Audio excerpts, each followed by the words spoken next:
Ironside will not be seen tonight, so we may bring you the following special program. Word Balloon is brought to you by the League of Word Balloon Listeners.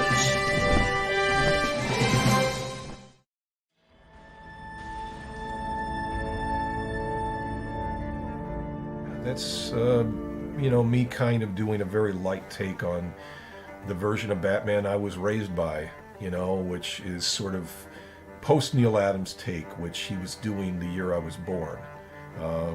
Neil Adams was redefining the character kind of in the cracks and corners of DC when he was first a cover artist on a lot of the Batman books in the late 60s, and then once they gave him sort of the run of the place, his look, he kind of exaggerated even more with the lighting and the grandeur, the way he would exaggerate the figure form, the length of the ears, the length of the cape. A lot of it was just sort of aesthetics. He wasn't really changing the costume per se. I tried to illustrate what Adams did with a sense of maybe somewhat photo exacting kind of take on it, while also kind of avoiding some of the comic book tropes of the glowing white eyes, which I was always having a problem with as a kid, thinking about like how the mask is pretty much on his face like it's makeup. Like it's as close to the skin as you can get the way it was drawn by everybody, Adams included. And if that's the case, there's no room to hide the eyelashes for the human being wearing this mask, so basically just his natural eyes showing, but you can hide that in shadow.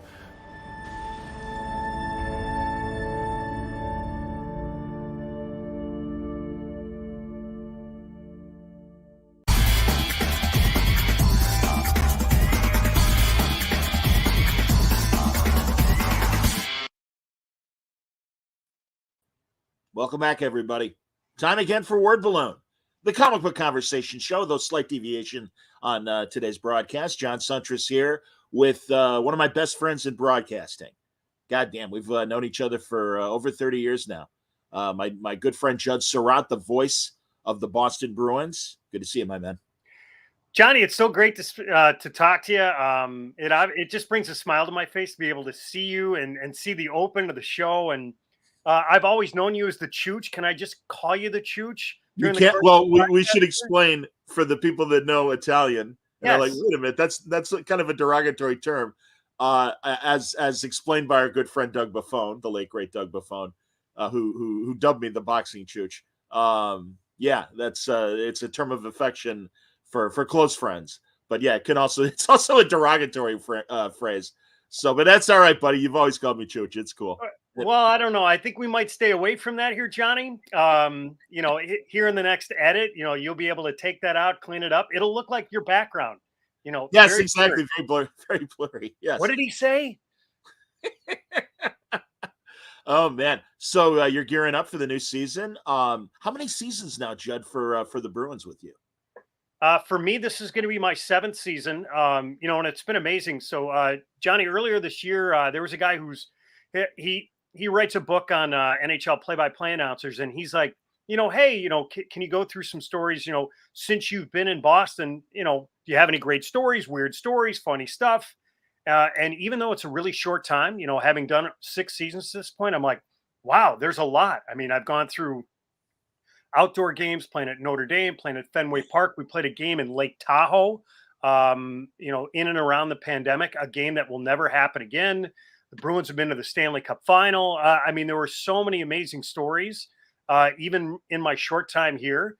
So, no, it's been a treat to be here. For the Bruins, this is their centennial season. They're the oldest American franchise in the league. So because of their 100-year anniversary, there's a lot of events in and around the season that will take place during the course of the year. And because of that, it's probably forced a number of us affiliated with the organization to ramp up and do some stuff a little bit earlier than we normally would. But training camp for the team officially begins Wednesday or Thursday this week. The preseason starts on September 24th, and we open at home against the Blackhawks on October 11th. So things are going to be coming fast and furious. That's excellent, man. 2 original 6 teams facing each other for the opener, and I didn't realize that it's the Bruins Centennial. Even better that we're talking now. And of course, you and I go way back, and one of the reasons why I wanted to talk to you was to, if you can remember the old days of you and I and producing shows at the Score, the sports radio station that I worked for 10 years, and you were there, and then of course you went on to the Wolves. The AHL team. Are they the AHL now, or I always forget some of the minor league leagues sometimes? They are. So when they first landed in Chicago, they were part of the International Hockey League. By the way, a moment of silence for that league. Thank you, because it was a tremendous league. But the IHL and the American Hockey League merged in the 2001 season. Long ago, yeah. I ended up spending 12 years there. And my leap to the NHL came through Mark Cuban. He still runs a network. It's called Access. Yes. At that point, it was HDNet, and high def television was brand spanking new. And his whole thing was people were getting these high def televisions, but they were not getting broadcast in high def. They were basically getting standard definition broadcast. So his whole idea was, I'm just going to shoot the game in high def. And for people, I mean, he did everything. He was so fascinating. I mean, he did the National Hockey League. He had a number of different music shows and news shows. Yeah. He used to do space shuttle launches. That was awesome. So I remember during the first intermission of one of my games, my producer's like, you're going to throw it to Cape Canaveral for a launch. I'm like, really? Okay, that's something new. I don't think anybody in the National Hockey League has ever done that, but I did. But I ended up working for Mark for a couple of years and then folded into the Blackhawks. And timing is everything in our business, as I'm sure a lot of people on your show will probably talk about. But at the time that Mark decided he didn't want to carry the NHL anymore, the broadcast rights for the Blackhawks changed, and they were moving over to GN. And GN really didn't know a whole lot about hockey. I knew Dave Ennett at the time, who's still there, one of the best people in our business. Absolutely. And I told Dave, I'm like, listen, I understand you've got the Blackhawks. If there's something I can help with, let me know. And he said, you know what? I think you could definitely help us. And I was fortunate enough to be with them for about a decade. And in the middle of that, doing the Cubs at the same time for 6 years. Yeah. Before landing here in Boston. I'm telling you, man. No, I forgive me because we're peers, but I'm so proud of you and what you've accomplished. And back in the day when we were getting started, I mean, you were working in radio prior to us being at the Score. Didn't you either intern or have a paying job at WGN prior to the Score? I did. I think for a number of years, even before I graduated college, like I interned. That was my entree to the Score. I interned at the old AM Loop. Right. Yeah. Yeah. Nobody really knew who I was, but that's where I met Dangerous Dan McNeil. Absolutely. Yeah, I wasn't even working for Danny at the time. I was just getting tape for Bruce Wolf and Chet Chit Chat. Sure. And then Shemp, Kevin Matthews' producer, he's like, Jim Shorts needs some of your sound. Remember the great Jim Shorts? Absolutely. But yeah, that was Kevin's sports character. Yes, exactly. Absolutely. So, he's like, hey, can I use some of that sound that you've been getting from some of these games? I said, yeah, sure. But that's where I met Danny. And that was sort of the beginning. Before I got to the Score, however, like I went to the University of Michigan. I finished there. Yeah. And I really wanted to try and make this work as a broadcasting career. I remember talking to my mom in particular. She said, well, what are you going to do? I said, I really want to see if I can make this radio job work. And she was always very practical. And she said to me, well, how are you going to pay the bills? How are you going to make money? So I ended up working 3 jobs at once. And one of them was as a weekend producer at WGN. I was hired by Chuck Swirsky, and it was hilarious. I mean, there was a host there. We're on radio. He used to brush his hair before every broadcast. I could never figure it out. I'm like, we're on radio. No one's going to see this. This is not the age of Twitch, Twitter, and YouTube and all this stuff. Absolutely. Yeah, man. But I remember sitting in there because at the time they had the Cubs, they had the Bears. I watched the preseason game with Dick Butkus. I remember during the off season, the producer or the host said, "Hey, we want to get Harry Carey on during the off season. Just call him in Palm Springs." That was a treat, to be able to jump on the phone, and Dutchie answered the phone. Hey, it's Judd Sirott from WGN. Is Harry there? And Dutchie, Harry, you got a phone call. How is it? And he'd amble over the phone. And in GN back in the days, basically everyone as a producer, I think one of the things that I was told was, you're going to get a lot of calls, and a lot of them have nothing to do with the program that's currently on, Sports Central, which was like a 6-hour show, 6 hours. So basically what I was told is, just to the best of your abilities, answer the questions that these callers have for you. So you're basically sitting there like the Shell answer man. So I would get a call, hey, WGN Sports Central, what would you like to talk about? What's that bridge that's right by the Tribune building? It's a long bridge, goes over the river. What bridge is that? Michigan Avenue Bridge? No. That's not, and having like a long conversation about things like that. But no, that was a great entree. I only worked there for a couple of months before the Score came on the air. And listen, I was so fortunate to be around guys like you, Dan McNeil, Terry Boers, Mike North, Dan Jiggets, Jesse Rogers, who you've had on the show, Mike Greenberg, who's gone on some great things. I mean, you're talking about some guys who really, they cut some huge paths in this business, and had enormous success. But it was a great place to be for 3 years. We were spoiled, man. I hear you. And really, I keep saying to people that are younger than us that maybe don't understand, we created the same kind of community that social media is doing now.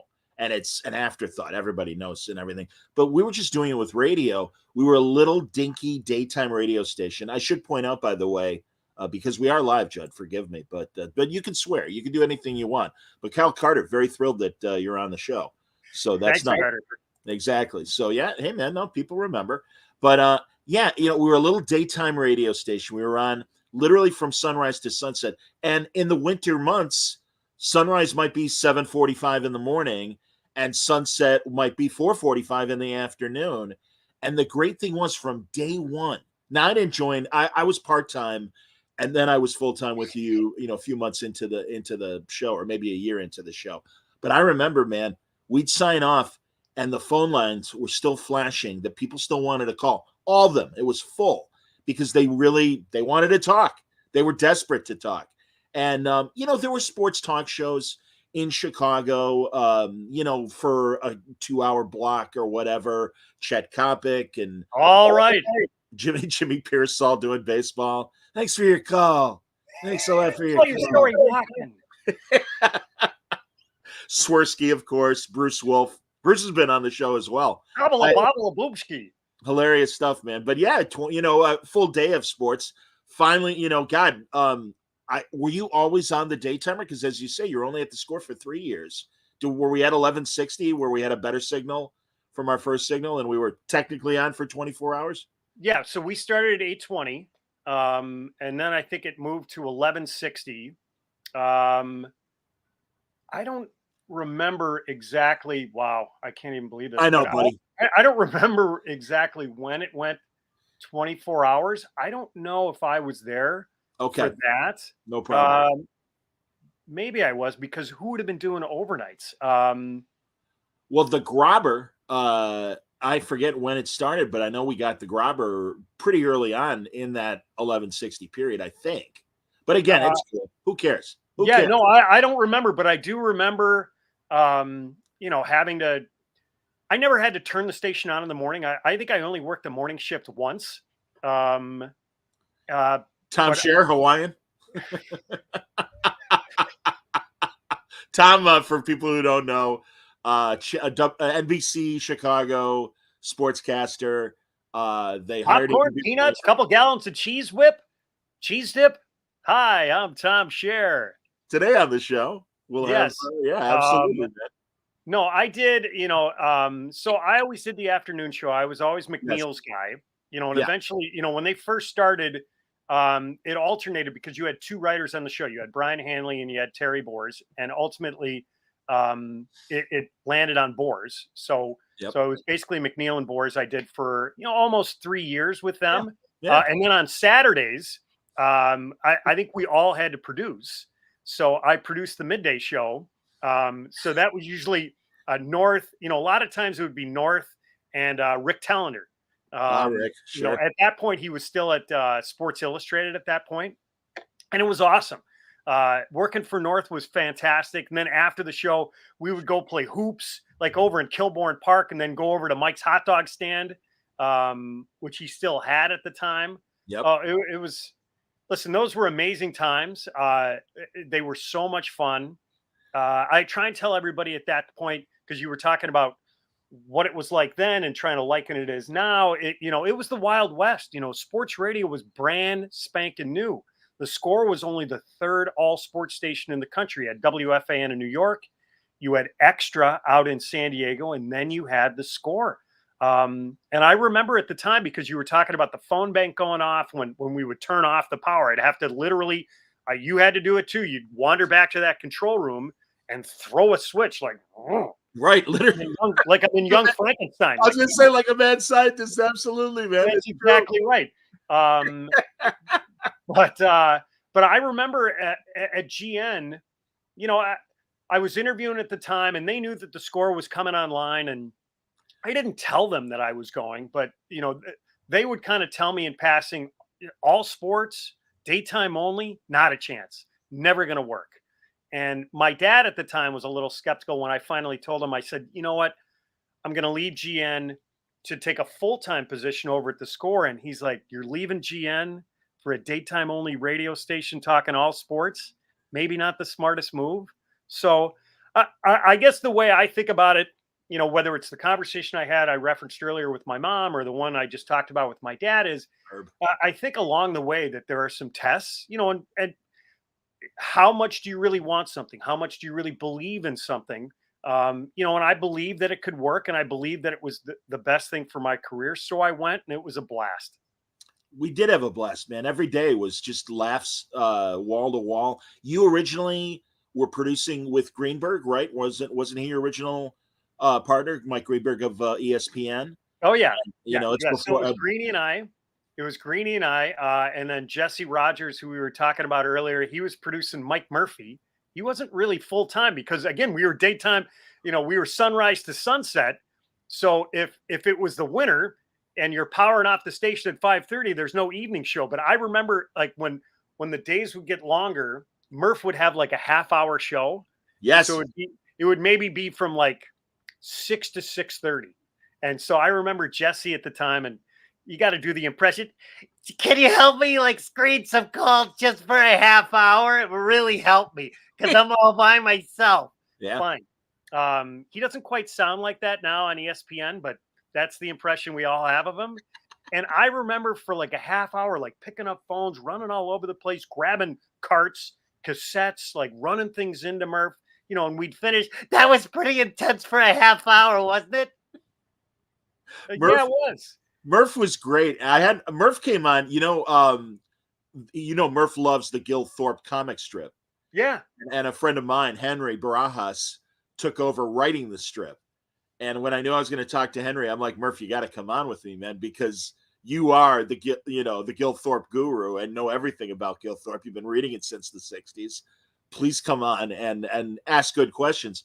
We had a ball. Murph, I always got to hand it to Murph because, he was the most prepared sports announcer and sports host because nothing would faze him. And even he didn't need guests. He was like gimmick man in terms of generating calls. And he'd have all of his silly, fan court. When there was a controversial sports story, he would set up fan court, and our buddy Tommy Williams would be the bailiff. All rise for Judge Murphy. And it was awesome, man. And again, he's a human pinball machine. Don't worry about it. I got it all set up. Don't worry. Everything's going to be fine. We're going to send this tape to Andy McPhail. All right, Jesse, roll this off. We're going to put this in the mail to Andy McPhail, Fail. Yes, absolutely. One of the Cub men in the front office. Absolutely. Yeah, That no, was he was the toughest general problem. manager at the time. But I think for me, what was great was, learning from you. You're laughing at. He had so many great bits like that. The bell, the what if bell, ding, Yeah. ding, ding. Human pinball machine. This is what I'm saying, man. We learn from each other. I mean, seriously, man. Do you remember? We're gonna date ourselves. So Oh no. do you remember that giant carousel of carts that he had? So for those who may not know, a cart kind of looks like an 8-track. If you remember what an 8-track player looks like, but he had like this massive carousel that you'd bring in, and it took like 2 hands to bring it in, and he's throwing in sound effects and doing all this stuff. But I think it was a great education for me, and I still think about it now. Okay, what is radio all about? Like, I learned from you, I learned from Murph, I learned from McNeil, I learned from so many different guys. Like, hey, it's an audio experience.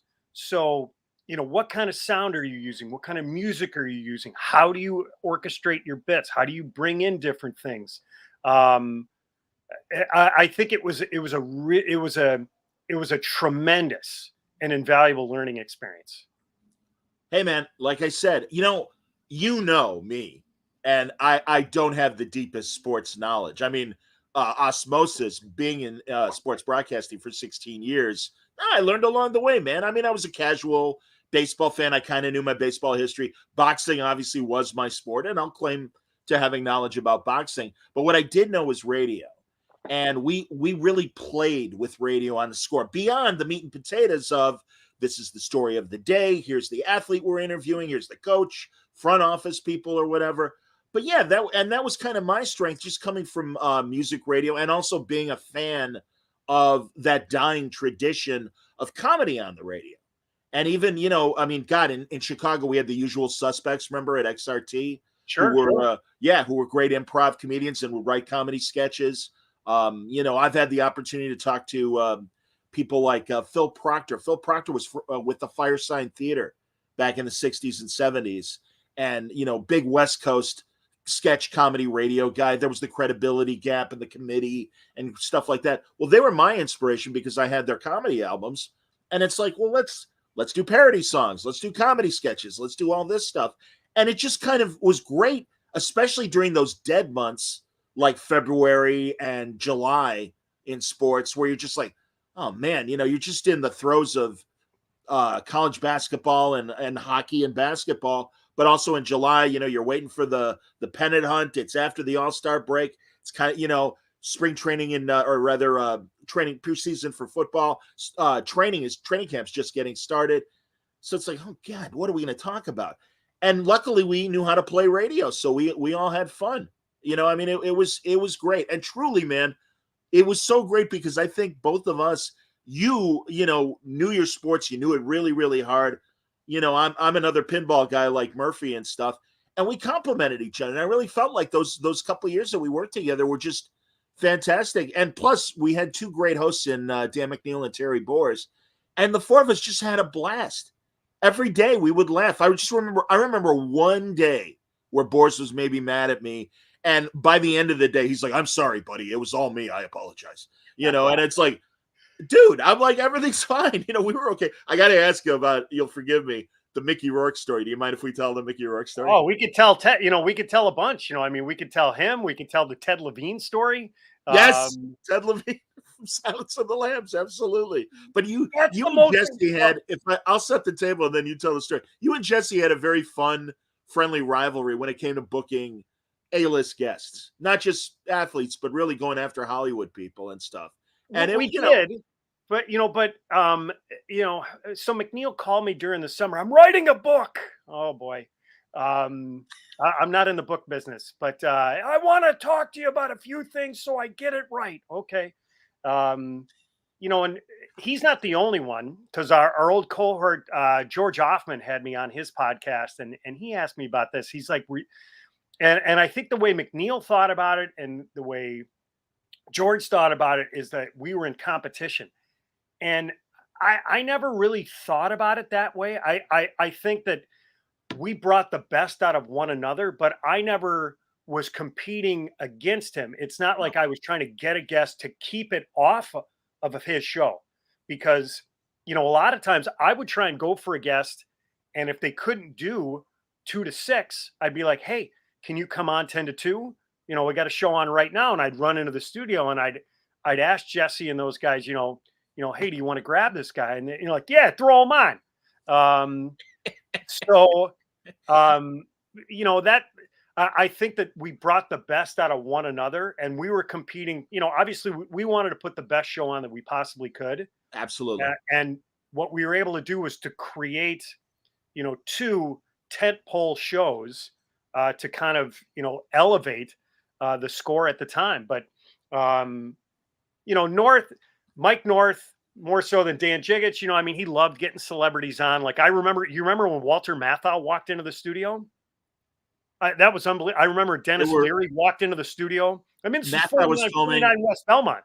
It takes an effort to get to that studio. Absolutely. It wasn't downtown Chicago. We were on the Northwest side. Exactly. The Bombshell. And Matthau was making the Dennis the Menace movie where he was Mr. Wilson. I don't remember why Leary was in town. I remember, and I've talked about it, when nobody knew who he was. When Adam Sandler and David Spade came in.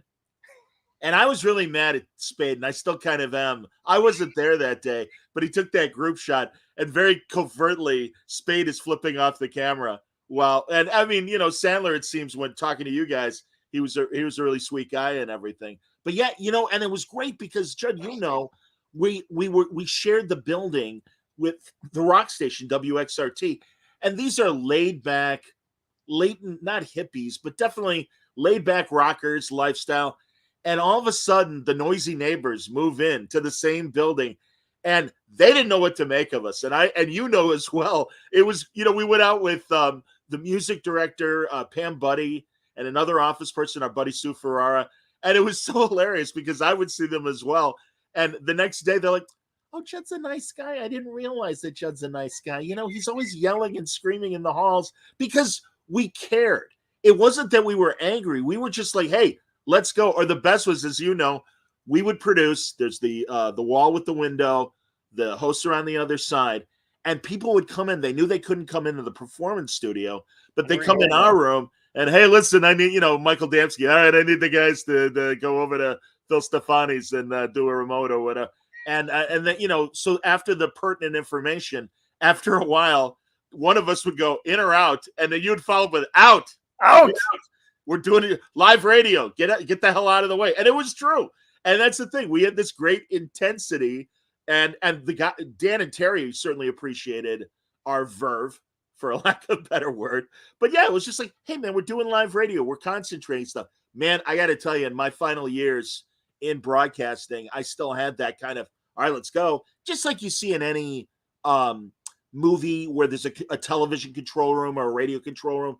And, in today's much quieter post-millennial atmosphere, it's like, man, John's yelling at me. I'm like, no, I'm not yelling at you. I'm we're doing live radio. Just, okay, ready, go. And it's like, and I got called to human resources a couple of times where it's like, all right, you're a little too intense. And I'm like, it's live radio, and I'm just letting them know we got to get, well, you could be a little quieter. And I'm like, whatever. I had to dial it back quite a bit. Here, let me go through the, since we mentioned Mickey Rourke. And got to do the Mickey Rourke story, but go ahead. You love the Mickey Rourke story. So McNeil was a huge fan of The Pope of Greenwich Village, which is a great movie. If anybody ever has a chance to see it, Eric Roberts and Mickey Rourke. I want Mickey Rourke on the show and Eric Roberts. Okay. I don't know how I'm going to be able to pull that off. My whole desk was a corner on the floor. I didn't, I had nothing. I didn't even have a desk. Yes, exactly. I didn't even have the corner on the floor. Yes. How am I going to pull this off? So I don't know. I don't know who I called or how I did it, but it probably took a couple of months, and I got Mickey Rourke on the phone. So I remember we were in the midst of the show. I don't know. We were on at that point, let's assume that it was 2 to 6. I got him at like 3:30. I got him on the phone. Yep. And I think I told you, and I said to tell those guys and talk back, we have Mickey Rourke on the phone. And McNeil, Can you have him call back? We got an injury to Donnell Wolford, and I'm wondering how the Bears are going to be able to cover this weekend. Okay. So, hey, Mickey, the guys, they're just getting through this segment right here. Can we call you back in like 15 minutes? Yeah, sure. Whatever. Okay. Yeah, that sounds fine. Hangs up the phone. It took me a whole year to get him back on the phone. A whole year. Yeah. So the same scenario a year later essentially happened again. I finally got him. I have no idea how I did it. And I got him on the phone, and the same thing. Tell those guys in Talkback I have Mickey Rourke on the guest line. Judd is on the phone with guests and screening phone calls. I'm running the board, and everybody knows, and this is part of the story, live radio, there's always like a 7-second delay. Just in case somebody says something wrong. Yeah, we'll get to that. So the same thing again, tell those guys, the Cubs just lost a starter and I'm wondering about this new series. I'm like, you tell them to put them on right now, or I'm going to come in there and we're going to have to really kill them. Exactly. Yeah, I'm going to kill you. This took me big time Hollywood people. They're not going to wait, obviously. Yes. This took me a whole year to get him on the phone. Yeah. You tell them we're putting him on, so all of a sudden he comes on and, McNeil, I don't even know if Boers was on the show that day. He was. He was. Okay. Because I remember maybe it was Eric Roberts was on when Tellender was there. Right. Right. Because later you did get Eric. Yes. Yeah. But Mickey Rourke comes on and, I think one of the best movies of all time is The Pope of Greenwich Village. And he goes through this big preamble and starts talking, and he starts asking Mickey a question. I don't even remember the direct question, but I think he asked him about working with Eric Roberts. I really liked Eric. He was a fucking beautiful guy, hit the dump button. Yes. Now you have to wait. There's a 7-second delay, but the system has to cycle, and there's like a certain amount of time for it to cycle. We were told by the program director, be very careful with the 7-second delay, because it's going to take a minute and 10 seconds or 90 seconds to reestablish the 7-second delay. That was where our marching orders from our program director. Go on. Right. And you could see there was like a light on the board that would indicate when the delay system was up and working again. So when McNeil understood, so he asked another long question to try and lengthen it out. Yep. And, he asked him maybe about making the Pope of Greenwich Village. It was a fucking beautiful movie. I'm like, ding, so now we got to wait again. I was like a sniper on the beach, like picking off soldiers. Like, okay, got it. Okay, got it. And thankfully there was enough time. Okay, got it. But then.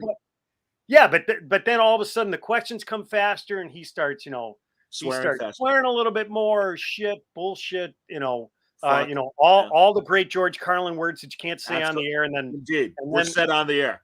And then Ron Gleason comes in, do you know that he's swearing on the air? That's Get our old boss. You're going to have to hang up on him, and I'm looking at him. I'm like, Ron, it took me a year to get him on the phone. This is like McNeil's most prized guest. You're going to have to live with it. And Ron is looking at Dan and going, get him up. And Dan's like,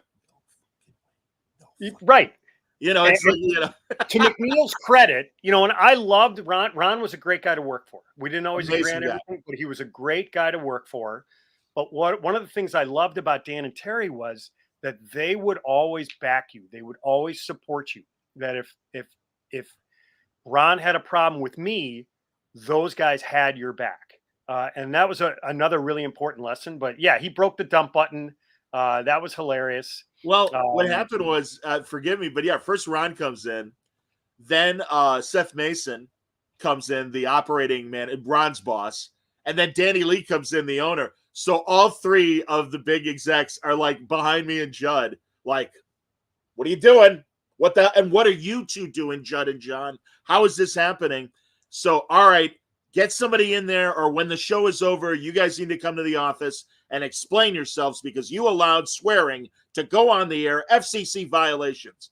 Now, I didn't think we'd get fired. You didn't think we'd get fired because you just said Boards and McNeil would back us up. But the great thing was then the chief engineer came in as well. Why didn't you hit the dump button? And it was like, well, Ron told us it would take 1 minute and 10 seconds to recalibrate. All of a sudden, the focus from us, maybe getting fired, maybe getting suspended, went to Ron.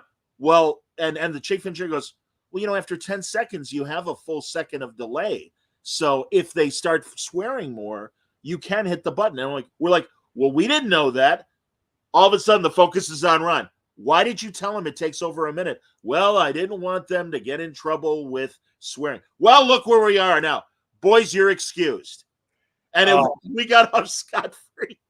And God bless Ron. It's like, all right, I did tell him that, whatever. That, or you'll forgive me, another quick one was when the internet was brand new, or at least, for, consumer use rather than the military and schools, colleges and the like. But we got computers in the early 90s. And it was, I don't want a computer in the studio because the guys will just look at porn instead of have the latest sports information. And we're like, come on. What are you doing, man? Or I know you really wanted, what does IFB stand for? Oh, I forget what it stands for. Okay. But it's talkback essentially. Yeah, that's all it is. I mean, so an IFB, like if you're doing television, that's what that earpiece is. Right. It's essentially talkback. But I remember you conditioning North because Mike North was the squeaky wheel. If we wanted something done, mostly we'd go to Mike because Mike wouldn't let it go. He was like, a dog on somebody's pants leg and would not let go until you pried him off it. And you're like, listen, you need to talk to the bosses. We want IFB. What is IFB? Doesn't matter. I want IFB. I want IFB. All right, now go into Dan and Ron. Ron, why don't we have IFB in the studio? We need IFB. Come on. We're a professional place. Just shit like that. And again, Jedi mind trick on your part, where it's just like, that's what we want, man. I love that. You probably don't even remember that. I was telling Jesse stories of some of my favorite, the greatest hits of Jesse Rogers. He's like, I don't even remember that. And when Mickey Mantle was in studio, and we called. I don't remember that. Mickey was in studio. I'm pretty sure you were still there. Mickey was in studio. We call Yogi Berra, and we're like, hey man, we got Mickey in studio. Jesse calls. He's like, hey, we got Mickey in studio. It'd be great to have you talk to Mickey and the guys and stuff. No, I don't want to do. Well, wait a minute. I do want to do that. Put me on with him. And he gets on. Hi, Yog. How you doing? Good to hear from you. And he goes, hey, Mick, listen, you're coming in next week to St. Louis. Jimmy Toots is picking you up at the airport, not Johnny Boomba, okay? Jimmy Toots. Okay, bye-bye. And Yogi hangs up. And we're all like, we just got Yogi. That's fantastic. That is classic Yogi Berra. That's huge. No, I remember that stuff. Well, I remember Don Rickles. Of course. Oh, my God. One of the greatest nights of our lives. Well, as I always point out, and I said this, and I think we even texted each other when Rickles passed away. We see him live. We hang out with him for drinks after his show. And he's like, let me talk. And he goes, let me talk to the kids for a second, meaning you, me, and Jesse. And he wanted to know if he was still funny to a young audience. And it was like the greatest compliment in the world of like, come on, is it funny? And we're like, yeah, man, you're Rickles. What are you talking? You're the man. No, that's nice. You watch me with your family and stuff. We're like, no, man, it's good. And he's like, well, I do my tribute to Jimmy Cagney. That's okay, right? And we're like, yeah, but you're having fun. Like, you've already got our approval. So yeah, we're on the right of it. Okay, you get older, you worry. I might be playing old people's homes and cruise ships if I'm not lucky and stuff. And it's like, wow, Don Rickles gave a shit about what we thought of him. Jesus Christ, that was amazing. Like I remember going to the show. I remember him busting Doug Buffone's balls. Like we were in the front row, and then going out with him afterward. Like that was a surreal moment because you're talking about a guy who's as big as it got. Just one of the greatest comedians of all time. That was so special, like so fortunate to be able to have that moment. And I got to mention, because really we had good credibility early on because it was the second season where the Bulls were part of their first three-peat. We missed 91, but this was 92. And man, this is before ESPN radio existed, 2 years before ESPN radio existed. So Charlie Steiner, Dan Patrick, all the guys were coming to Chicago to cover the games. And you and Jesse became really, really good friends with those frontline ESPN guys. Oh, Dan Patrick. I mean, I kept in touch with Dan for a long time. But I remember going out. You're talking about the NBA Finals. I remember Jesse, myself, Dan Patrick, Charles Barkley. Sure. We closed down Division after one of the games. One of the happening streets of the city. Absolutely. Oh, it was awesome. I mean, I remember going out and doing that, so many times. Like, I remember Dan Patrick, like, jumping in, like, our ratty old cars. We're producers. We're making 25 to 30K tops. And here's a guy who's ESPN's biggest anchor who's jumping in the car. Like, I don't think Jesse's seat even worked. Like, he'd sit back. It was he was like low riding, as we're heading to the bar. Yee, we're going to go out. There's a great place I know. And Dan's like, yeah, I talked to Barkley. He's going to meet us out for drinks. I'm like, fantastic. No, those were, I mean, it's the Wild West. It just, it didn't exist. And it was so much fun. And, there were so many great moments. Like, one of my favorite moments, Mike North loved to gamble. Yes. So I didn't really cover the Bears all that often, because we worked basically 6 days a week, and Saturday was my day. I didn't work on Sundays. But for some reason, they asked me, Judd, can you cover the Bears? Okay, fine. I'll cover the Bears. So I got to file reports. I got to get tape. I got to book guests. And I'm at the game. I'm at Soldier Field, and North comes wandering into the booth. I don't know what he was doing in the press box. He's like, hey, what are you doing after the show? Or what are you doing after the game? I said, I don't know. I gotta book. I gotta get tape. I gotta do a bunch of stuff. I just bet a ton of money on the Bears. If they win, I'm buying you a steak. I'm like, okay, fantastic. So, this is when the Bears could actually beat the Packers. So I think it was, Dante Jones had a couple of pick sixes. The Bears win.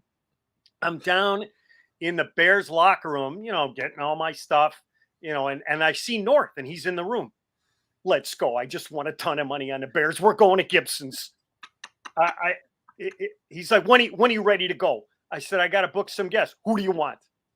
Tim Worley was the running back of the Bears at the time. Sure. I said, yeah, I was thinking about booking Tim Worley. Hold on. And so all of a sudden he like grabs Tim Worley, and he brings him over. He's like, hey, Tim, this is Judd. Oh, it produces the show 2 to 6. You think you come on tomorrow? Yeah. 3 o'clock work? Yeah. Here's the number. All right, Judd, you got Tim Worley. We're done. Let's go. We need a steak. So we get to Gibson's, and North, we're sitting down at the table. He's like, I told Harbaugh I just won a ton of money on him and the Bears. I said, I'm buying you a steak. He's joining us for dinner. I'm like, Jim Harbaugh, absolutely. I'm like, Jim Harbaugh is joining us for dinner. I told him I won a ton of money. I'm buying you a steak. So sure enough, in comes Jim Harbaugh. This is the quarterback of the Bears. It's me. It's North. Harbaugh was with a couple of guys. We're sitting down having a dinner. I'm like, what? Where am I right now? Yes. Sid Luckman was still alive, who's still probably the best quarterback that franchise has ever had. Absolutely. Like, he sends over a bottle of wine. I'm like, this is just incredible, this whole story. But I love that story with North. I'll tell the Ted Levine story, just going back. Sure, another Hollywood guy. The guy, everybody. McNeil loved, he loved movies, and he loved Silence of the Lambs. And I think I told him. So my cousin was she was a photographer, and she did commercials, she did photography, and she had mentioned, like, during a family gathering, that one of her makeup people, her boyfriend, was Ted Levine, James Gumb from Silence of the Lambs. So I mentioned that to Neil, and you got to get him on the show. Okay. So I book him, and Ted Levine is on the show. McNeil's all excited. And I don't know if you remember the intro. I'm so excited to have Ted Levine, Chicago guy, on the show. Ted, I think that Silence of the Lambs is the most engaging movie of the 90s. And Ted's response, you're sick, dude. Yep. So afterwards, we have a huge argument. I'm like, engaging? I'm like, riveting, scary, frightening. Compelling. engaging. Yeah. No, go get a dictionary. Go get a dictionary right now. And so now we're having an argument, because the guy from Northwest Indiana wants to talk about word choice. After this whole thing, you're sick, dude. And I know Boards, of course, is like, all right, in the next segment of Schoolhouse Rock, we'll be talking about this subject instead. Yeah, exactly. Lee. For whatever reasons, McNeil and Boers were not the biggest Bulls fans. Kind of thought it was overhyped. Three-peat. Not a lot of three-peats in basketball. And certainly, it's ironic we're talking 2 days after HBO canceled Winning Time, the Lakers show. And I want to tease that I'll be talking to Rodney Barnes, one of the main executive producers and writers of the show, in a few days. They did an amazing job, by the way. What a show. What an amazing. And I'm so bummed because I was telling Rodney, I'm like, God, I hope you guys get enough seasons that you get to the end of the story where, sadly, the Bulls ended the Lakers' dominance and everything. And it really was this like, oh man, the Lakers are going to kill the Bulls. They won the first game. Bulls won the next 4 games. Well, anyway, they're not the biggest basketball, and even Jordan fans are like, what they bought into Sam Smith's Jordan Rules book and everything. And when you probably remember this, when Michael was away from basketball and was trying baseball, and one day George is ready with an update, and we're of course Chicago is following the minor league progress of Michael Jordan as a baseball player. And, all right, well, now it's top of the hour. It's time to throw things to our news guy, George Hoffman. And Boris goes, George, Jordan had a home run today. And then George goes, he did? And he goes, it was Brian Jordan of the Cardinals, Lee. And he's doing the Boris dance. And, George just lets the silence go. You and I are dying laughing. And it's just, yeah, man, the two of them, McNeil was incredibly intense. Terry was just having a blast. And having good fun. And he was, again, a good counterbalance to the two of them.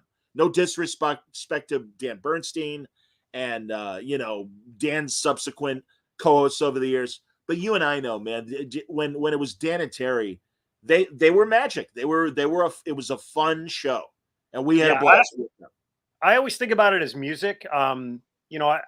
There's a guy in the National Hockey League named Lou Lamoriello who's he's now the general manager of the Islanders. But one of the things that he always used to talk about, and it's a bigger group in the NHL because you got 23 players. He used to say, "I want my team to play like a symphony." This is obviously on a smaller level, because it was Dan, Terry, you, me. That was basically it. I mean, you had George wandering in and out. Tom Webb. When we had news, we had our great friend Tom Webb. Yeah, so you had all these guys running it, or Memolo.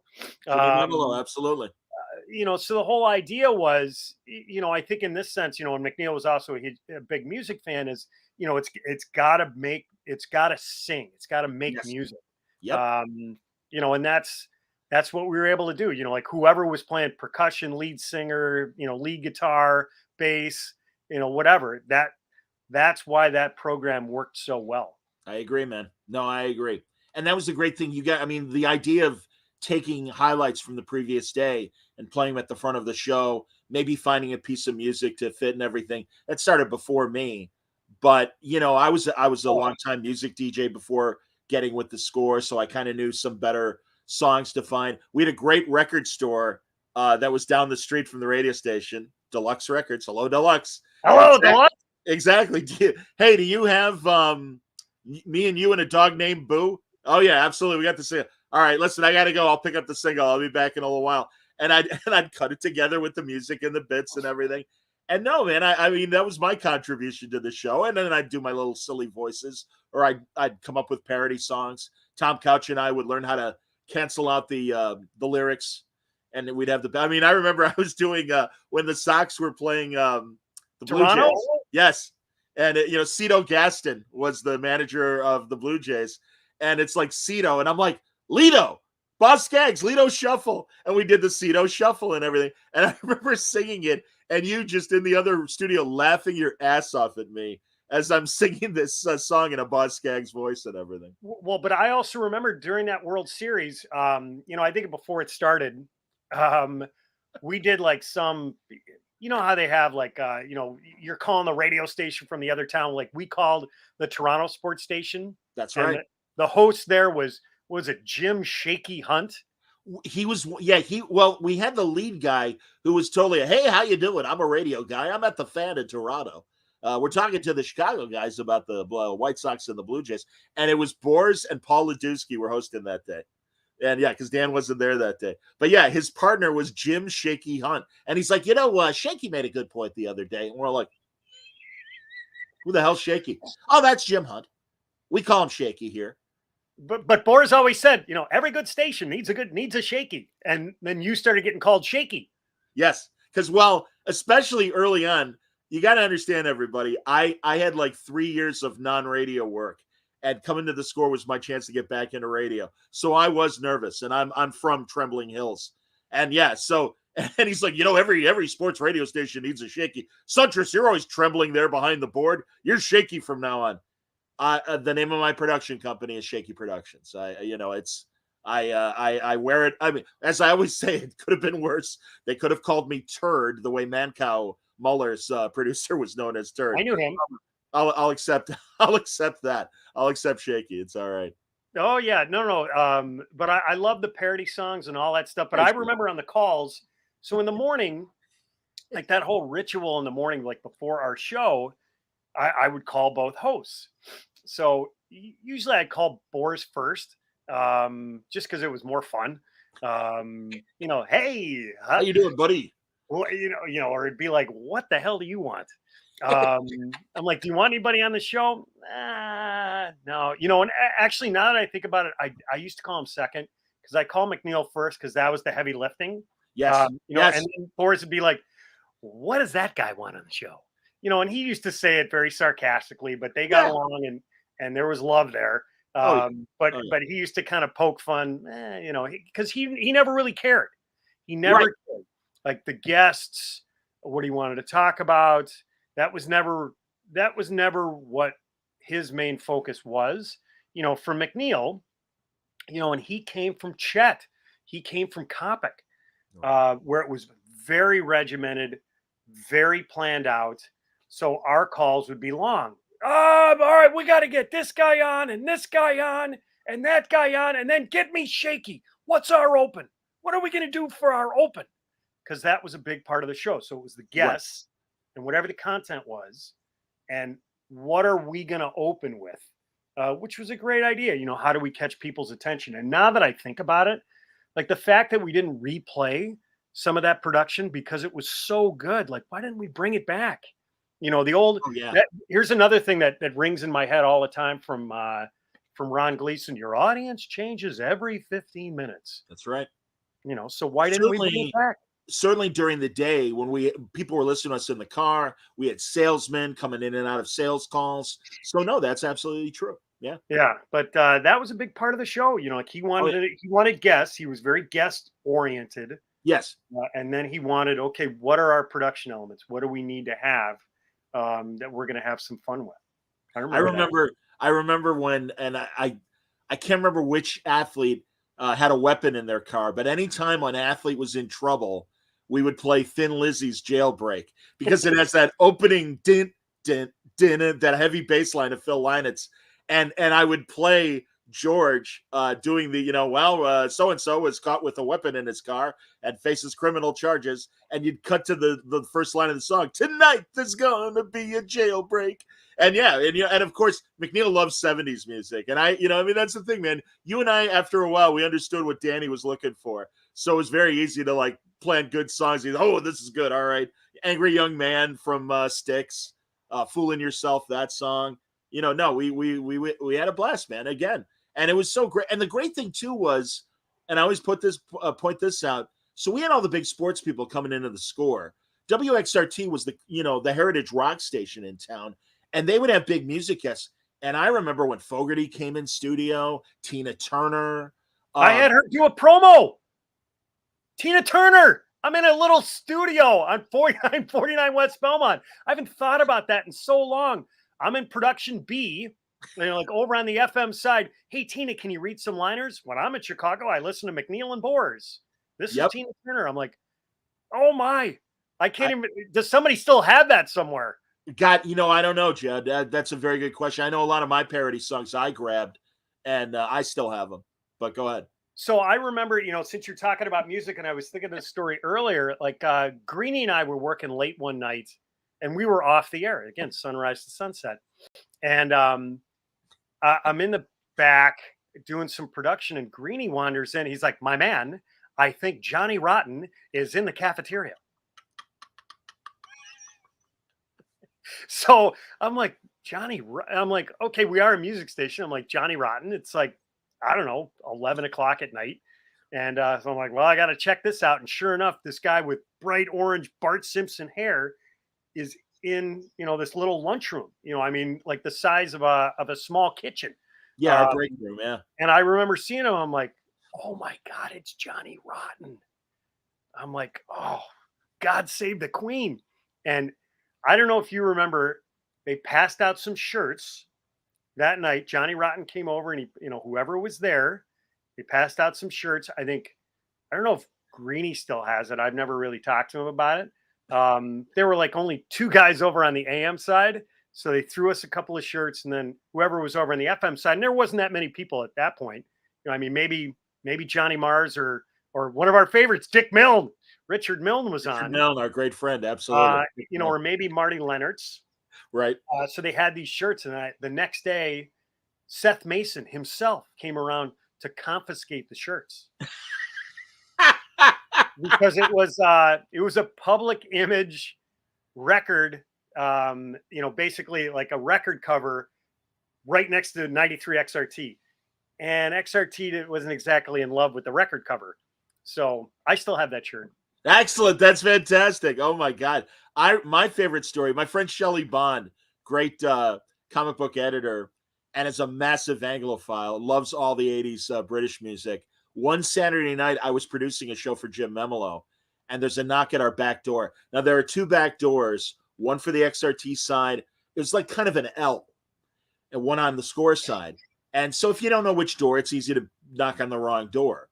But they're on different sides of the building. So anyway, then there's a knock on the score side. I open the door, and there's Brian Ferry from Roxy Music. Wow. And he's like, hello, is Terry there? Meaning Terry Hemmert.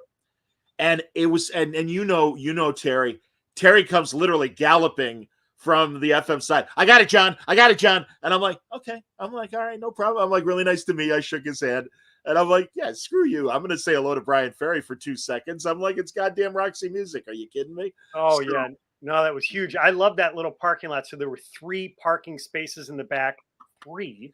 Yeah. And usually I'd be back there, for, all right, meeting, my office, which was McNeil smoking a cigarette out back. In the parking lot, yeah. Yeah, so like in the process, that whole thing, like, some old hippie would be riding up his bike, and he rides up. He's like, hey, man, can you like play, more Procol Harum? All right, awesome, man. Love the station. He doesn't know we don't work at XRT. But yeah, you take music requests over on the northwest side in the back of the building while McNeil was, firing up a coffin nail. Yeah, chain smoking, but during the news update. Absolutely, man. Dude, I'm telling you, we cried every day. We laughed really, it's so funny because my subsequent radio jobs were not as loose. I always say the inmates ran the asylum. And like you said, Ron Gleason was a great manager that would let us all blow off steam, even me and even you. I mean, and we're little peons, we're little producers and stuff, but he knew how to handle things. Years later, my last radio job, I'm at WBBM radio, and he's like, I think you could do a great job reporting traffic. And I'm like, are you sure? And he goes, it's easy. You'd be great at whatever. So my first day, and again, we're used to just strolling into the boss's office and just shooting the shit. And man, this was in the BBM newsroom. Ron's got his office way in the back. And I just casually walk in. He's like, yeah, come in. Again, because, we worked together for 10 years at that point. And so, yeah, we known each other for years. We always stayed in touch. And I'm watching it. Everyone all the reporters and the anchors are like, what the hell is the traffic guy doing just walking into the program director's office? And I noticed like the atmosphere. And I'm like, man, the inmates don't run the asylum here. He's like, oh, no, those days are over. I have an iron hand. Oh, no. Well, they couldn't control the inmates. Like that's a lot of the times where Ron or Seth Mason, they would go to you and I making $25K. I'd really like you to change the way they talk about things, or I'd get called into a meeting. McNeil and I would get called into a meeting by Seth Mason, where he had like, at this point there was no iPads, so he had like a big sales, like a display, like it wasn't even a dry erase board. It was like paper that he'd like flip over, like something you'd see in like third grade, but like lesson plan. Absolutely. Yes. So, he had all this market research. The whole idea was McNeil loved hockey, and Seth, the great line, hockey is like reggae. We only play, we don't play reggae a lot on XRT. We don't play it in heavy drive. We don't play it back to back because there's not as much interest. He's showing you like all the information, like how much people listen to the Bears and the Cubs and whatever. Here's hockey. So the whole idea was hockey is like reggae. And I remember coming out of the meeting, where he's like, no hockey calls. Or if you do take a hockey call, you have to take it before 3:00. No guests. Nothing in heavy drive. So, meeting, my office, so McNeil, how do you feel about getting Jocelyn Lemieux on at 4:30? I'm like, were you just in the same meeting I was?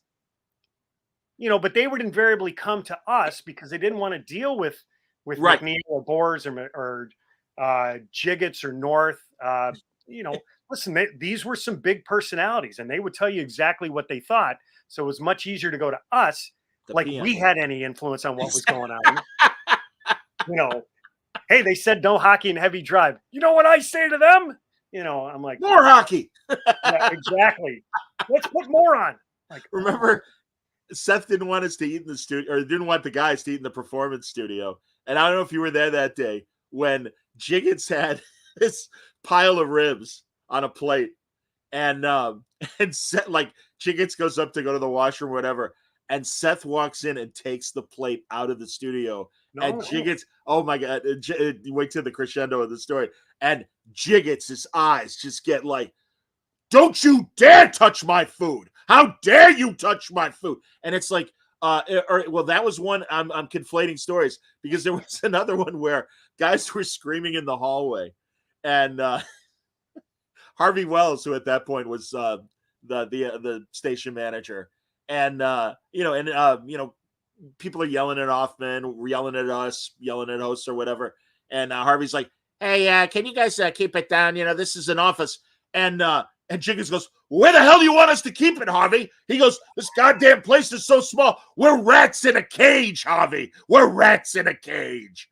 And for the rest of the day, we would walk by Harvey's office. The station manager would go, "We're rats in a cage, Harvey. We're rats in a cage." And to this day, I remind North of it and Jesse, and they laugh their asses off and stuff. So, yeah. Oh, my God. Again, inmates ran the asylum, and especially the big stars. Well, and early on, they got offers. I remember they all got offers to go to K-Fan in Minnesota.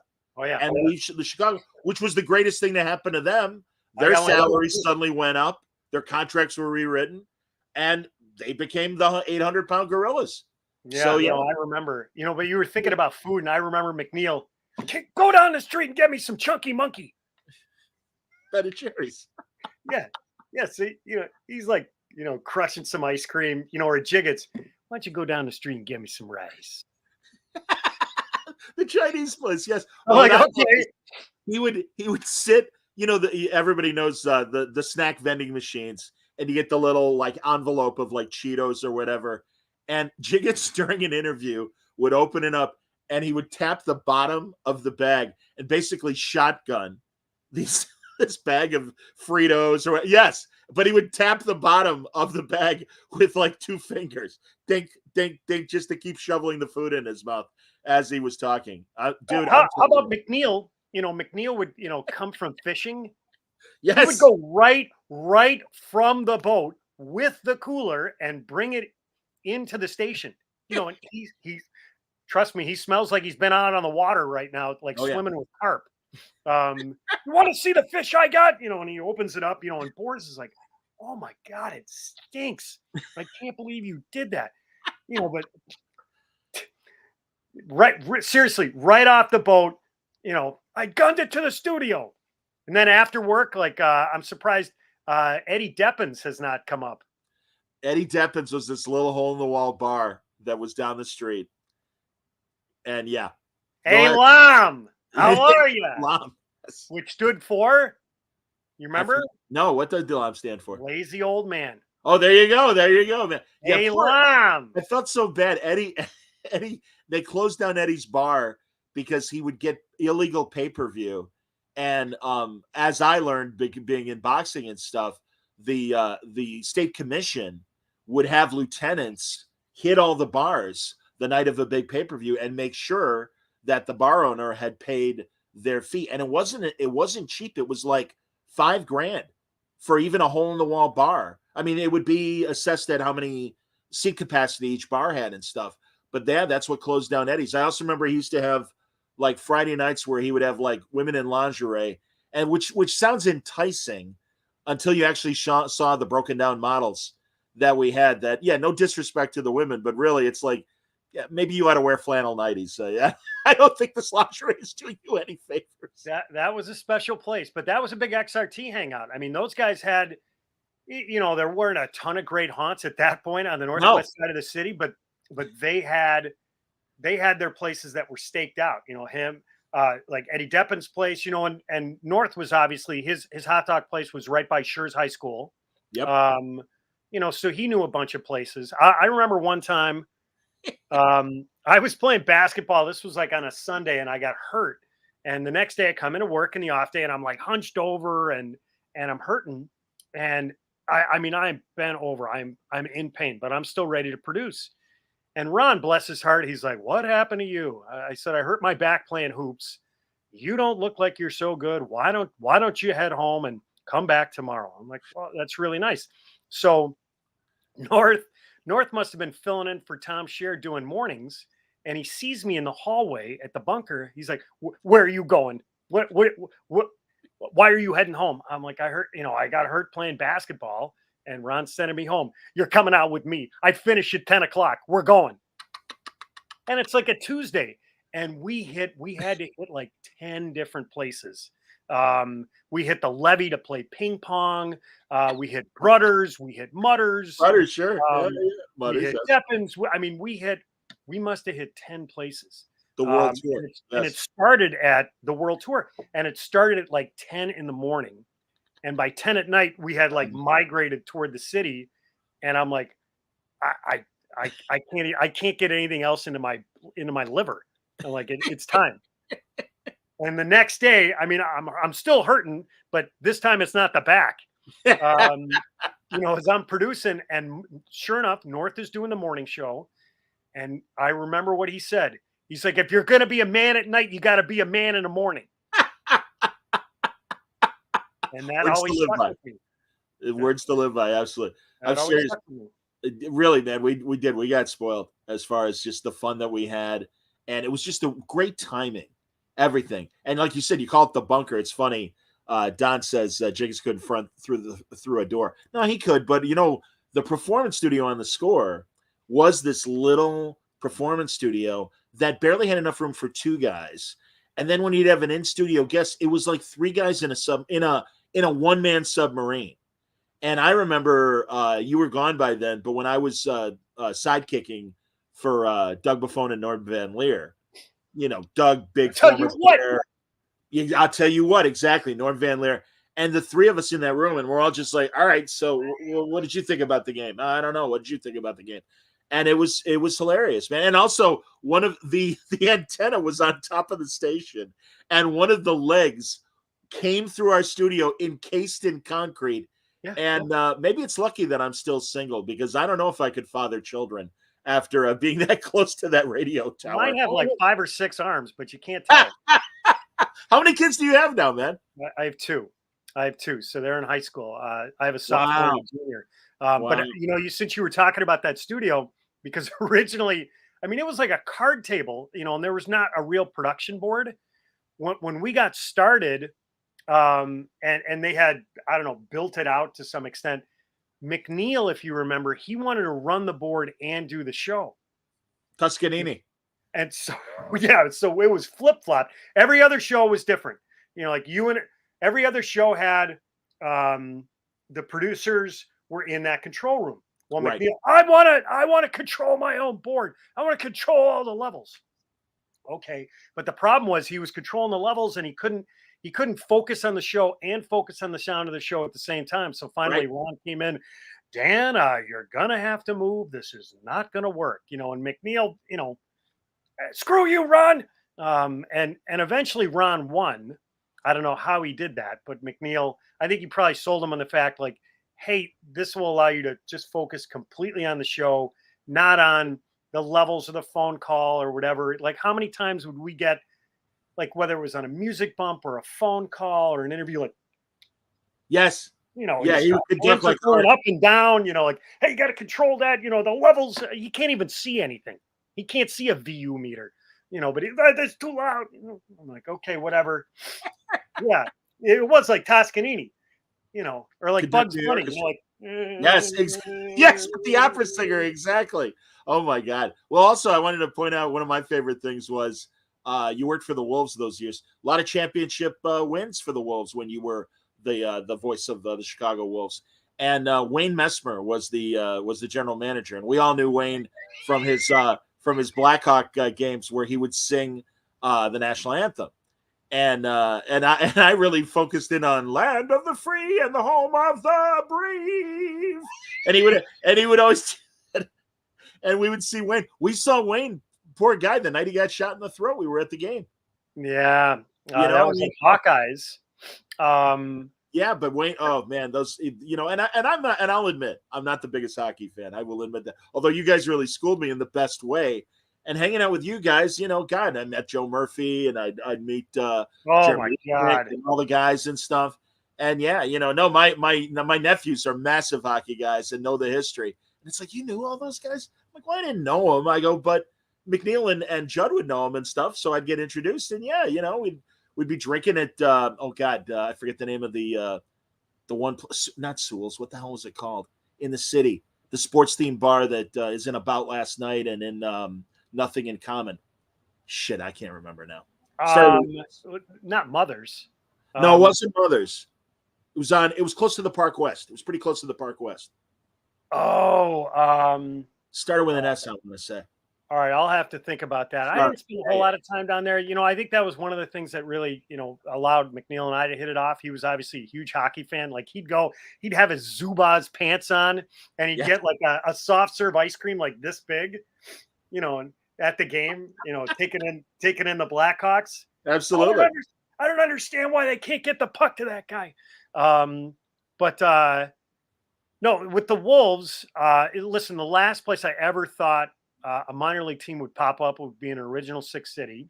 And Wayne, as you mentioned, was sort of right at the forefront. The guys that own it still own it now, Don Levin and Buddy Myers, and they've done a phenomenal job. Don Levin, who was one of the producers of Toon Moon Junction, right? The Easy Money, too. Oh, that's right. Easy Money. Yes. Oh, yeah. He told some great stories about Easy Money and working with Rodney. But yeah, they were amazing. When they ran the franchise, they ran it. They became the New York Yankees in the minors. We won 3 championships when we were down there, 2 Turner Cups, and then the leagues merged. In the first year of the merger, the Wolves won the Calder Cup, and they've since gone on to win more championships. But in that sense, and those were 12 unbelievable years. We could spend another couple hours just talking about that experience. But then I was fortunate enough to move on to the Blackhawks, and I was really there during the golden era. When I was there, they won in 2010, 2013, 2015. And it was just an incredible experience. It wasn't just Kane and Taves. It was, all those great teams and getting a chance to learn from some unbelievable sports marketing minds, and getting a chance to work with Rocky Wirtz, who just recently passed away. He was terrific. To Sharon, my wife, and our family. He was, it was great. I've been very, very fortunate to be able to land in the spots that I have. And, and Wayne, just to kind of circle back, I think you might have been with us. So we were at the stadium, and we were going for some random game. And at that point, the media room was in the basement, the rat infested basement. Yep. Where you had to literally go up the stairs. If you were a player, you had to walk up like a flight or two of stairs to get to the ice. That's the way it worked. And then the door to the ice was right behind the net. So if guys were warming up, they're rifling slap shots over the crossbar. Like you had to time it right when you open the glass. Otherwise, you hit with a puck. Vulcanized rubber coming at you at 100 miles an hour. So, but we were sitting down there. I remember having dinner, and Wayne ambles over, and I'd known Wayne for a while, and he's like, "I understand you do a little bit of hockey," and I'd done Michigan when I was a college student. I did UIC, which no longer has a hockey program. Wow. And I said, yes. He's like, well, can you get me a tape? Yes. And I said, can I ask what this is about? No. I'm like, okay, that's weird. So, I run off I give him a cassette. So the next Hawk game, I see him. I give him the cassette. He's like, thanks. I said, Wayne, I got to ask, what's this for? Because at this point, the news hadn't broken that there was a team coming to Chicago. He's like, no. I'm not telling you. I'm like, come on, Wayne. He's like, no, and don't ask me again. I'm like, well, that's weird. And then 48 hours later, George, I've got breaking news. And he broke the story. Look at you. He broke the story that an International Hockey League team was coming to Chicago, and Wayne was going to be a part of it. It was the Wolves.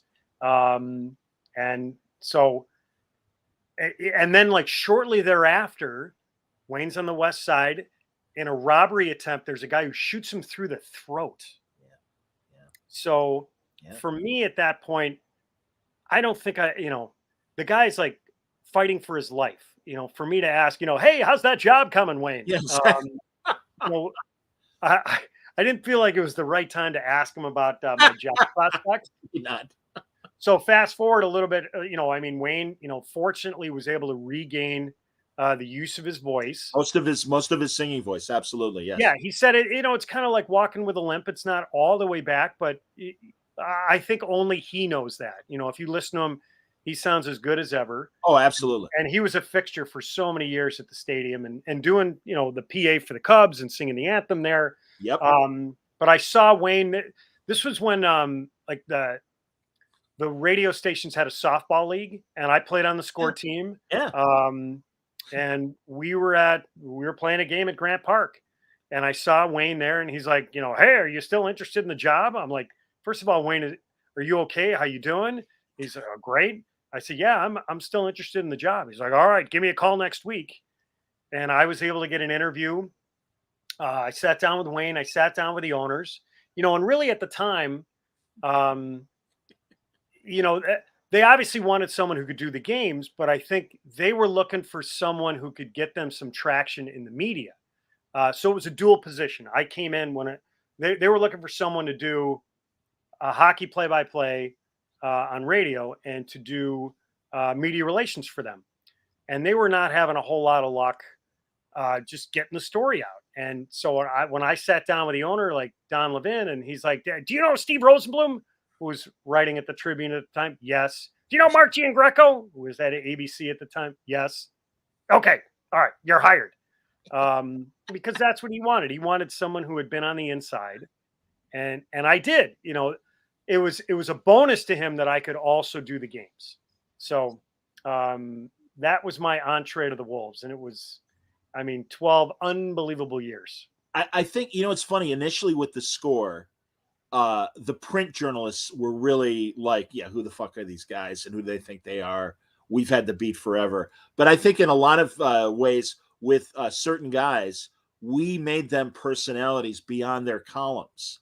And, we used to tease Dave Van Dyke because he had that great laid back voice. How you doing, everybody? Everything's great. And he did the sports writers on GN with Terry back in the day. But I dubbed him the Velvet Fog because of his nice, gentle voice.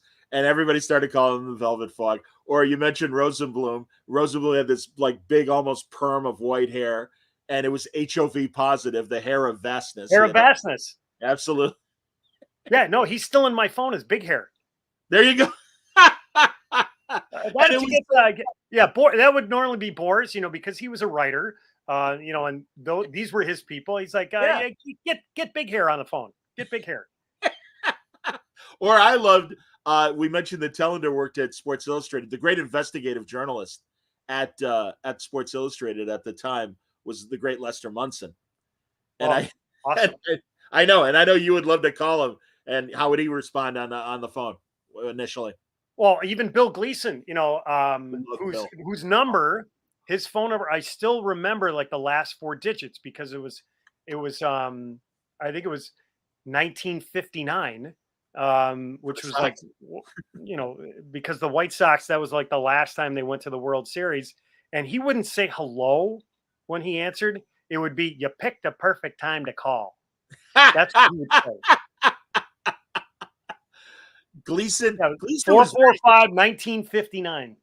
He was one of those old time Chicago reporters, and he paid me the highest compliment where he's like, "Johnny, you really know boxing. That's great."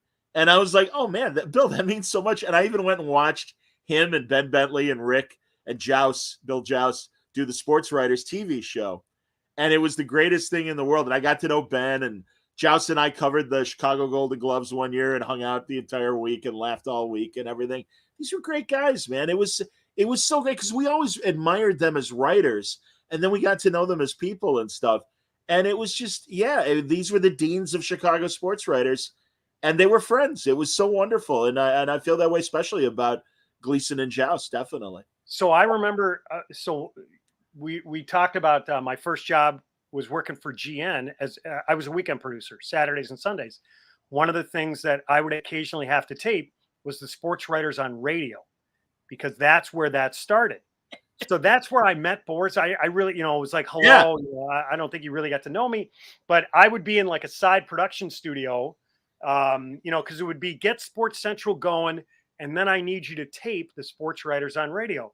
So in this small production studio, it would be sitting around a table. It would be Ben Bentley, Bill Joust. I remember for this show, it was Tony Giannetti.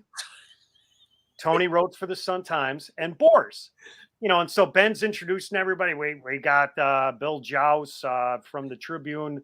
We got Tony Giannetti from the Sun-Times, and we got Terry Bors from the Sun-Times. He's like, "Hey, that's nice. You gave Tony an extra vowel in its name, in her name, Ben. That's nice, Tony Giannetti." Like, he's just giving it to Ben, and I don't. It went right over Ben's fedora. He had no idea. Of course not. Absolutely. Tony Giannetti, I'd like to go to you. I remember Greeny telling me there was some telethon that supported Jewish charities, and they did the Jewish sports writers, and it was Ben and Greeny. I can't remember who else, but halfway through the round table, Ben was forgetting people's names, and he went to Greeny. He's like, you. What do you think of the Bears this year and stuff? And from boxing, Ben worked with the International Boxing Club, which ran boxing in the 50s into the early 60s until the Senate kind of put them out of business because they had a monopoly on the sport. And Ben knew where, and the IBC worked with the mob because the mob managed all the fighters. There was no choice. If you wanted top fighters, you had to work with the mob. So literally, or euphemistically, Ben knew where all the bodies were buried. And I would sit in his office at Soldier Field and stuff, or I think that's where he had his office. And I'm like, "Ben, you got to tell me this." He's like, "John, I'm taking those stories to my grave. I'll never tell you." And I'm like, "All right, that's cool. As long as we can still be friendly to each other." But yeah, man, no, we were lucky. We were lucky. Judley, my God, you've been sweet to talk to me as long as you have. I'm sure I'm keeping you from the family or lunch or whatever. You mentioned George Hoffman. I got to get George on now that he's got his book. And I'm glad you did his podcast. What a great podcast. And I'm so proud of George because it really is a wonderful show. And we used to tease him, I called him just a little.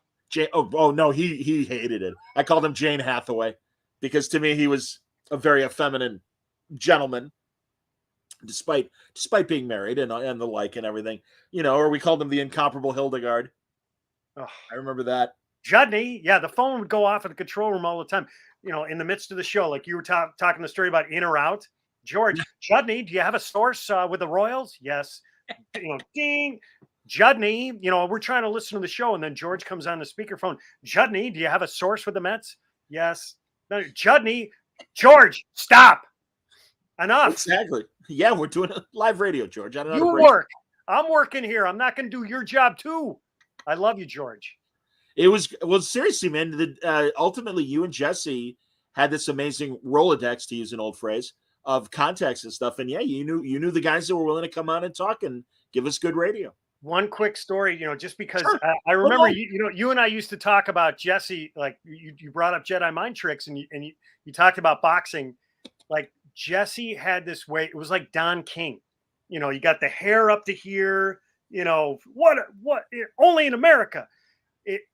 Because I think you had told the story. He was in the boxing ring. He represented like one boxer. And then at the end of the fight, he represented the other boxer. Frazier and Foreman. Yeah, exactly. I remember that story. And for Jesse, when he would book guests, whether it was in person or on the phone, it was like people were completely caught off guard. They're like, it looks like Don King. And the next thing I know, he represents me and I'm coming on the show. That was him. It was the Jedi mind trick. Yeah, like I remember, like the great Jim Lefevre, Mr. Lefevre, Jim Lefevre, the old manager of the Cubs, Jesse Rogers, All Sports Radio in Chicago. I heard you made a transit. I heard you picked up Gomez. We got Jamie Navarro's on the team. You gotta come on. What are you doing? And the next thing you know, sure, I'd love to be on at 12:30. And that's the way he got people. Oh, absolutely. I used to imitate it. They were completely caught off guard. Yes. Like this guy can't be serious. And next thing you know is, how did I end up on his show? Remember when Arkansas won the NCAA? I don't know if you were still there or not. And he got, I forget the gentleman's name. Richardson. Yeah, Nolan Richardson. And him and Clinton, Bill Clinton, the president, was at the game to watch his state team win the national championship. And Jesse got close enough to Bill Clinton to get like 20 seconds of Clinton, like, oh no, it was a great game. Nolan Richardson and the boys did a great job. And he goes, did you have any doubts? Oh no, I was with them all the way. And we're all like, holy shit, Jesse talked to the president. And Murph goes, can you imagine the Secret Service guys watching Jesse Rogers operate? They probably thought he was a sniper or something. And he gets past them all to talk to Clinton. How the hell he did it? Or remember when he talked to Woody Allen and Sun Yi at a New York game. And did he tell you the story about? Go ahead. I was going to say he played us the tape. I know Greeny was with me when he played us the tape, and he's like, "All right, well, thanks, Woody. Thanks for the words. Take it easy. Take it easy." And as soon as it's funny, he goes, "The second take it easy." That was to Sun Yi, and we're like, "Okay, whatever, Jesse. That's great." Oh, do you remember? Who was the figure skater like Tanya Harding? She broke her leg. Yeah, Nancy Kerrigan. Yes. You remember? So Jesse happened to be at Wrigley Field. We're producing the game, and Nancy Kerrigan is in the park at Wrigley Field. So I think I called Jesse. I'm like, Nancy Kerrigan is there. She is. I gotta go book her. Where's she sitting? I'm like, it looks like she's down the first base line, like right at the top of the concourse. So the camera would occasionally pan in. Arnie Harris at the time, like pans in, like just to see who's there. And sure, what celebrities? Nancy Kerrigan, and there you see the dummy kind of walking down the concourse. I'm like, oh my God, he's gonna do it. And he's sitting next to her, and he's got the recorder right there. Nancy, Jesse Rogers, All Sports Radio, Chicago. Can we get you on the show? And man, I'm telling you, it was so great to get to know Arnie Harris, the greatest baseball director of all national broadcasting. The networks would beg Arnie to work for them, and he's like, no, I'm very happy here in Chicago. Forget about it. Well, he was good friends with Murph, and if the Cubs were having a losing season and it was September, he worked it out with Arnie where he would call the broadcast booth. He would take the score out of delay, and you could hear Arnie calling the camera shots during a game for like half an inning or a whole inning. Sure. And it was so, and the Cubs hated it, and GN hated it. And Arnie's like, Murph's my friend. I'm doing this. I don't care. That was the great thing, man. I mean, unfortunately now all the teams are so corporately run, but this is still when it was kind of a mom and pop game, and you could get that close to executives and other people and stuff. And that's why, like I said, it really was this community of broadcasters and the players and the owners and the executives of the teams. And it just became this ridiculous party that we were all involved in. And half the time, I mean, I'm just a fly on a wall watching all this. And it's like, this is incredible. But no, a lot of the magic was you and Jesse, like making your moves, making these relationships and really making the score what it is. I got to be honest, Judd, I don't listen to the score anymore. And I don't mean that with any disrespect, but it's so much more buttoned down than the fly by your ass days that we did. And maybe I'm looking through rose colored glasses. I don't know. But we really were, it was handmade radio when we were doing it there. So, well, I mean, with the advent of obviously the internet and smart speakers, like I will listen, especially, now that the Bears are kind of dialed in, because I want to hear what the heck is going on. sure. Ed O'Bradovich used to be on the station all the time. OB baby With Doug. He's on GN now with Dan Hampton. With Hampton, yeah. He used to call me Mr. Suntress, and I'm like, Ed, you're 40 years older than me. Please call me John. Right, but he was a gem. He was awesome. But so I will listen. I'm not listening all the time. Like, we do a lot of dishes around here because we cook a lot. Here in the house, my wife and I and the kids. Okay. So there are dishes, and it's my doing the dishes time. So I'll throw it on. If either we're making something or we're cleaning something. So I will listen. I'll kind of tune in because I want to hear what the heck is going on. So I don't listen on a regular basis. Like I'm maybe listen for like, as Ron said, your audience changes every 15 minutes. So sure. I might listen for like 15 minutes. The dishes are done and then I'm gone to just kind of get my fix. But there, listen, there's still a lot of people there that I really like. Okay. Matt Spiegel in particular. I mean, we love Matt. Yes. That his band did our wedding. Brother. Yeah, so he was awesome, and then obviously he transitioned and did a ton of stuff with Tributosaurus as well. But yes, they still do some great stuff. And what I do think is awesome is that his co-host in particular, Danny Parkins, kind of grew up on the Score, and he has a reverence for those years and Agreed. What a lot of those shows and a lot of that time, what they were able to try and blaze that whole trail in the business. So he has a lot of respect for those years. So, it's really good to see. They still do some great work over there. Absolutely. No, I guess. And then again, I no animosity or anything, but yeah, just again, best 10 years of my my broadcast career was at the Score. And those first 3 with you were exceptional. And really the 4 of us, me, you, Mike Greenberg, and Jesse, we had a blast. And it really meant a lot to me because I'm a couple years older than you guys. But you're like, hey, Shake, come out with us. And, hey, we're going to Luigi's of Hong Kong. Let's some of those great, ridiculous fly-by-night restaurants. Half Chinese, half Italian. Luigi's of Hong Kong. Pizza, pasta, chop suey. I can't decide. Here's Luigi's of Hong Kong. Those ridiculous fly-by-night restaurants that came and went, man. No, we had our buddy Sean Moran hanging with us as well. Sure. Very fun. Yeah, man. No, it was good times. Good times. Judd, this is great, man. I'm so glad we did this. Believe me, I've been wanting to do this with you, and half the time I would think of it in the midst of hockey season, and I'm like, there's no way he's got time to talk now. So I'm like, all right, come on, man. Before preseason, you got to talk to him. So I'm really glad when I texted you last week, you're like, yeah, I could do it before preseason. No, it's a treat for me. Always great to get a chance to catch up with you. And I follow what's going on Word Balloon as much as I possibly can. Thanks, man. Yeah, so I'm watching. And if the kids have a question about Marvel or movies or TV, I'm like, I got a guy. Show me your mug. We'll text, we'll cough, we'll call. There you go, Spider-Man mug. Nice. So no, it's a treat. You're one of my favorite people in life. You bring a smile to my face, and likewise, I wish you all the best. And it's a treat for me to be on. No, I truly, man. I learned a lot from you, and we had the greatest time. And talking like this brings me back to those great days. So thank you very much for hanging out.